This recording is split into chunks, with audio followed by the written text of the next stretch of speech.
Hello, and welcome to Storytime with Pap-Pap. Today's story is Curious George, Snowy Day. George woke up to a wonderful surprise. It had snowed all night. George was curious about all that clean white snow. Maybe you could build something out of it. You go outside, George, said the man with the yellow hat. I'll make us some cocoa for later. This was going to be a perfect day. George went out to play. Uh-oh, he sank right into the fluffy powder. Bill, George's friend and neighbour, came by. He did not have any trouble walking on the snow. Hey George, Bill said, I have an extra pair of cross-country skis you can have. Then Bill showed George how to ski by making zigzags through the snow.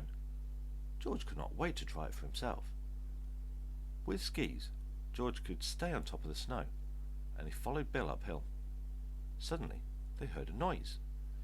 Oink, oink, oink, oink. Bill said, I'm going to find out what that is. You wait here. George waited on top of the hill in the cold. His house looked so small and warm. George wanted to get home for his cocoa. Was Bill coming back? Hey George, Bill shouted from the bottom of the hill. I couldn't find whatever made that sound, but I have to head home now. Keep the skis and have fun. So George did, for a while. When George was tired, he skied down the hill towards home, until he hit a rock. His skis flew off, and George tumbled the rest of the way down. George picked himself up at the bottom of the hill. What would he do now? He spotted two children pulling a sled.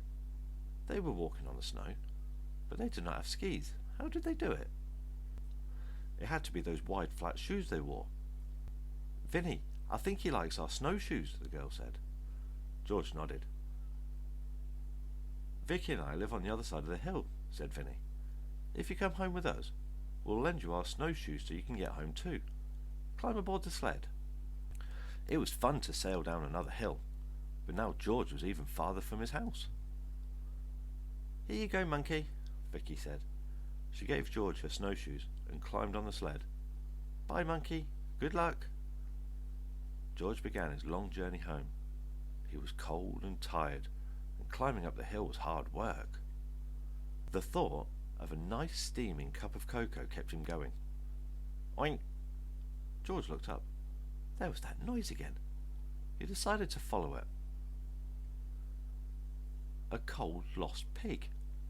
What was he doing out here all by himself? And how could George rescue the poor pig? George remembered how Vicky and Vinny had rescued him. What George needed was a sled. It had to be flat and big enough for the pig to sit on. A fallen sign nearby looked like a good choice. What a ride!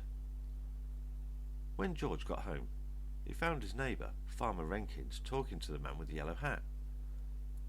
Thanks for bringing my pig home, George, the farmer said. He got out last night before it snowed. Good work, George, said the man with the yellow hat. There's some cocoa waiting for you inside. That was exactly what George had hoped to hear. Skiing, snowshoeing, sledding, and now cocoa. It had been the perfect snowy day. The end. That's all from Storytime with Pap-Pap. I'll see you again tomorrow. Goodbye.